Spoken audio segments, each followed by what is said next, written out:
वालेकुम दोस्तों, good morning friends. मैं मोहम्मद मुजिबुद्दीन आप तमाम का इस वीडियो लेसन में खैर मकदम करता हूं। आज के इस वीडियो लेसन में हम बात करेंगे डोमेन्स ऑफ डेवलपमेंट के बारे में।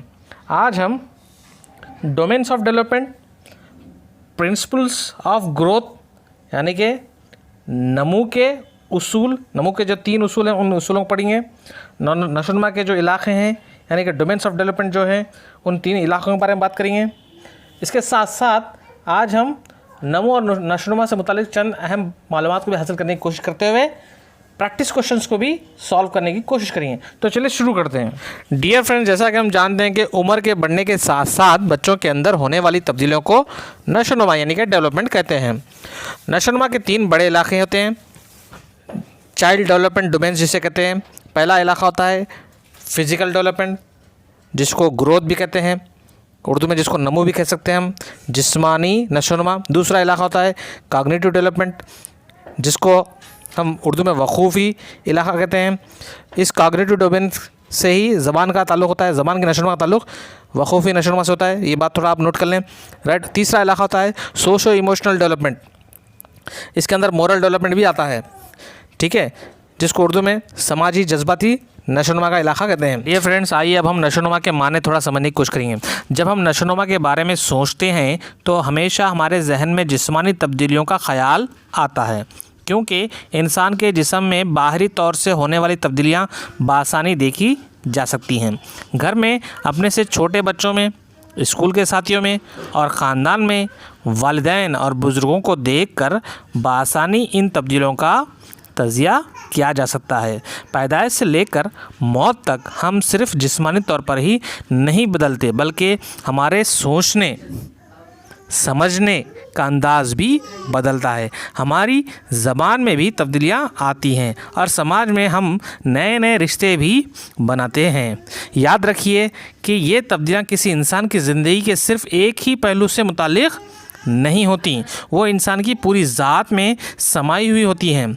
नशोनुमा तरक्की व तब्दीली का एक ऐसा अमल है जो दर्जा बदर्जा नहायत मरबूत अंदाज में इंसान की ज़िंदगी में रोनुमा होता है। इसकी पैदाइश से भी पहले यानी जब वो माँ के पेट में अपनी ज़िंदगी का आगाज़ करता है, उस वक्त से लेकर इसकी पूरी ज़िंदगी पर मुहित होता है और ये तब्दीलियाँ अक्सर औक़ात तयशुदा अदवार में रोनुमा होती हैं।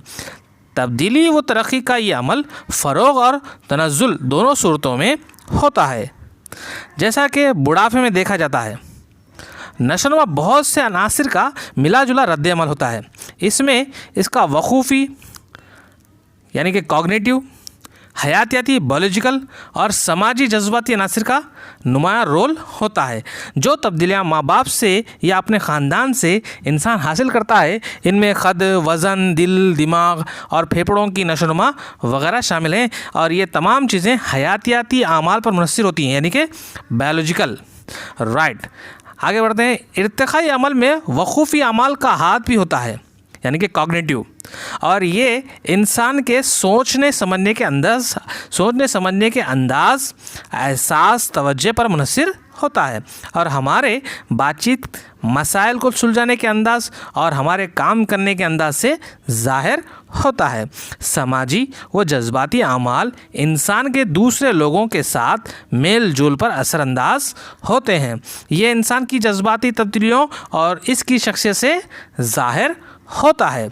एक बच्चे का माँ की आगोश में सिमट जाना, एक छोटी लड़की का अपने छोटे बहन भाइयों के तय प्यार व मोहब्बत, नौजवानी में किसी का साथ छूट जाने का गम, उस्ताद के ज़रिए बच्चों का दुख बांटना और 2 बड़ी उम्र के लोगों का आपस में दुख दर्द बांटना, ये सब ही समाजी जज्बाती अमाल का इजहार हैं और इंसान के नशोनुमा के अमल में बहुत बड़े हिस्सेदार भी हैं।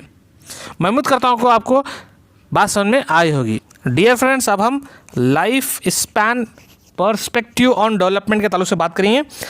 चंद अहम नशोनुमा के ताल्लुक से चंद अहम मालूमात को हासिल करेंगे। आप इन बातों को थोड़ा नोट कर लें।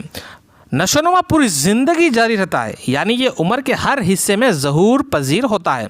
इंसान की पैदाइश से भी पहले से लेकर इसके बुढ़ापे तक इस अमल में इंसान हासिल भी करता है और खोता भी है। जिसकी वजह से पूरी ज़िंदगी मुतासिर होती है। एक पहलू से होने वाली तब्दीलियाँ दूसरे पहलुओं के साथ साथ चलती हैं। यानी कि अभी हमने जो डोमेन्स देखे थे, मैं उनके ताल्लुक से आपको एक छोटा सवाल करता हूँ।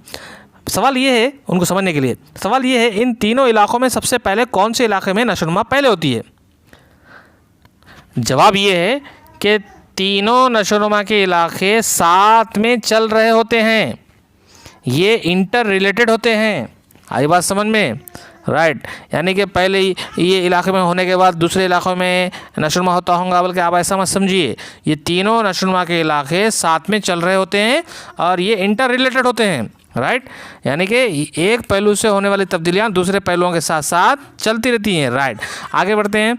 इंसानी नशोनुमा के मुख्तलिफ पहलू जैसे हयातियाती यानी कि बायोलॉजिकल, दूसरा वकूफ़ी, तीसरा समाजी और जज्बाती आपस में एक दूसरे से जुड़े होते हैं और इंसान की ज़िंदगी के हर दौर में असरअंदाज होते हैं।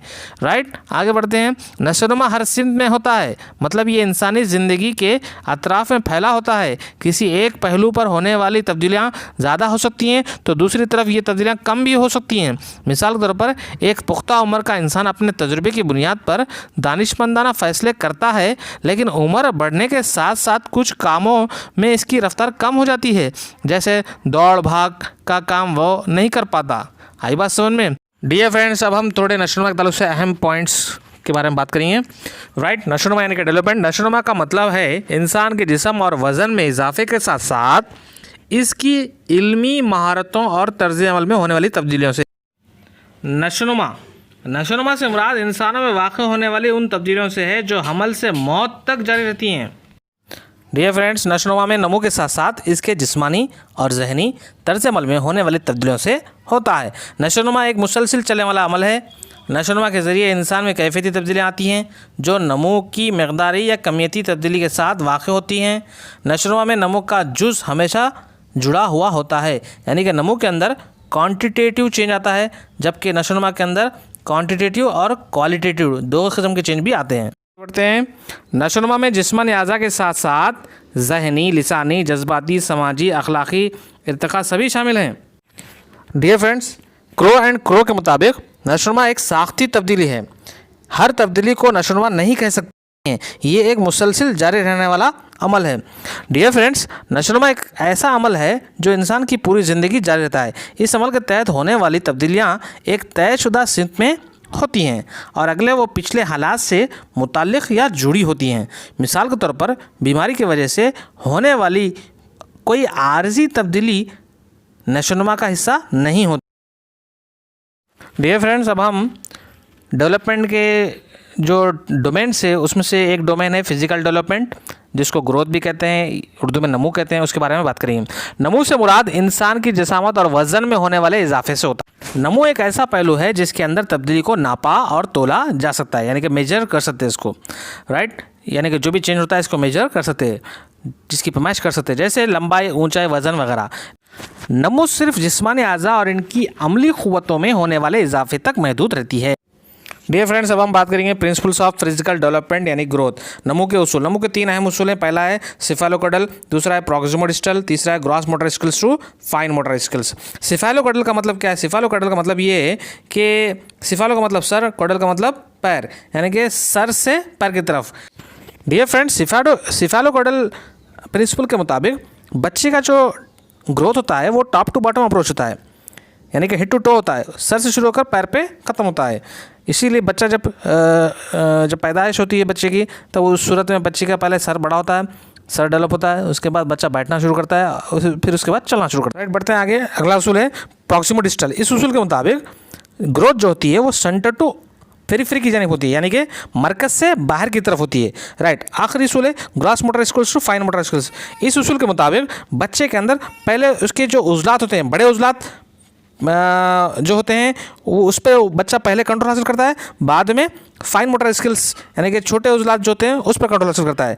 सो लिहाजा यहाँ पर हम बोल सकते हैं कि बच्चों के अंदर पहले ग्रॉस मोटर स्किल डेवलप होते हैं, उसके बाद फाइन मोटर स्किल डेवलप होते हैं। ग्रॉस मोटर स्किल्स बोलते हैं ग्रॉस मोटर जिसके अंदर बड़े मजल्स यानी कि बड़े उज़लात की मदद से जो काम हो किया जा सकता है उसको ग्रॉस मोटर स्किल्स कहते हैं, जैसा कि स्विमिंग करना, राइट। रनिंग करना, वॉकिंग करना, जंपिंग करना, इनके अंदर हम पैरों के, हाथों के बड़े बड़े उजलात का इस्तेमाल करते हैं। इसी को हम क्या कहते हैं, ग्रॉस मोटर स्किल्स कहते हैं। राइट। फाइन मोटर स्किल्स में लिखने की कोशिश करना, मतलब लिखने की प्रैक्टिस करना, राइट। गीली मट्टी का इस्तेमाल करते हुए, राइट, पेंटिंग करना, ये तमाम चीज़ें फाइन मोटर स्किल्स के अंदर दाखिल हैं। मैं उम्मीद करता हूँ बात समझ में आई होगी। डियर फ्रेंड्स, अब हम थोड़े प्रैक्टिस क्वेश्चन की तरफ बढ़ते हैं। पहला सवाल है, ज़बान की नशोनुमा यानी कि लैंग्वेज डेवलपमेंट का ताल्लुक नशोनुमा के कौन से इलाके या पहलू या डोमेन से है? ऑप्शन ए फिजिकल डेवलपमेंट, जिसको उर्दू में कहते हैं नमो। ऑप्शन बी कॉग्निटिव डेवलपमेंट, यानी कि जिसको उर्दू में कहते हैं वक़ूफ़ी नशोनुमा। ऑप्शन सी है सोशियो इमोशनल डेवलपमेंट, समाजी जज्बाती नशोनुमा। ऑप्शन डी है नन ऑफ दीज, इनमें से कोई नहीं। सोचिए, राइट, सोचिए। ज़बान के अंदर क्या करते हैं? ज़बान के अंदर हम जहन का इस्तेमाल करते हैं, ख्याल का इस्तेमाल करते हैं, सोच का इस्तेमाल करते हैं, यानी कि इसका ताल्लुक किससे होना चाहिए? कॉग्निटिव डोमेन से होना चाहिए, यानी कि वक़ूफ़ी नशोनुमा से होना चाहिए। तो करेक्ट आंसर क्या है? Option B. चलिए बढ़ते हैं अगले सवाल की तरफ। हमारा अगला सवाल है, हार्मोनल चेंज का ताल्लुक नशोनुमा के इस इलाके या पहलू या डोमेन से? ऑप्शन ए फिजिकल डेवलपमेंट, जिसको ग्रोथ या नमो भी कहते हैं। ऑप्शन बी कॉग्निटिव डेवलपमेंट, जिसको वक़ूफ़ी नशोनुमा कहते हैं। ऑप्शन सी सोशल डेवलपमेंट, जिसको समाजी नशोनुमा कहते हैं। Option D none of this, इनमें से कोई नहीं। सोचिए, हार्मोनल चेंज का ताल्लुक ऑप्शन ए यानी कि फिजिकल ग्रोथ यानी कि नमू से है। डियर फ्रेंड्स, आगे बढ़ते हैं, अगला सवाल ले लेते हैं। हमारा अगला सवाल है, ख़यालात की नशोनुमा डेवलपमेंट ऑफ थिंकिंग का ताल्लुक नशोनुमा के इस इलाके डोमेन से या पहलू से है? Right. Option A physical development, option B cognitive development, option C socio emotional development, option D none of this. Option A है जिस्मानी नशोनुमा से, ऑप्शन बी है वक़ूफ़ी नशोनुमा से, ऑप्शन सी है समाजी जज्बाती नशोनुमा से, ऑप्शन डी है इनमें से कोई नहीं। सोचिए, ख्यालात का ताल्लुक किससे? ख्याल कहाँ पर आता? दिमाग में आता, यानी कि इसका ताल्लुक वक़ूफ़ी नशोनुमा से, यानी कि कॉग्निटिव डेवलपमेंट से। मैं उम्मीद करता हूँ बात समझ में आई होगी। बढ़ते हैं अगले सवाल की तरफ। अगला सवाल है, सर से पैर की जानिब होने वाली नमू को क्या कहते हैं? आंसर है सिफेलोकॉडल। डियर फ्रेंड्स, मैं उम्मीद करता हूँ कि आपको ये वीडियो लेसन पसंद आया होगा। लिहाजा आप तमाम से रिक्वेस्ट है, जिन हजरात को भी ये वीडियो लेसन पसंद आया, वो तमाम हजरात इस वीडियो लेसन को ज़रूर लाइक करें और अपने दोस्तों के साथ शेयर करें। कोई डाउट है तो अपना कमेंट बॉक्स में ज़रूर लिखें और साथ साथ हमारे चैनल को सब्सक्राइब कराना ना भूलें। राइट, शुक्रिया, जज़ाकल्लाह। Subscribe now and press the bell icon.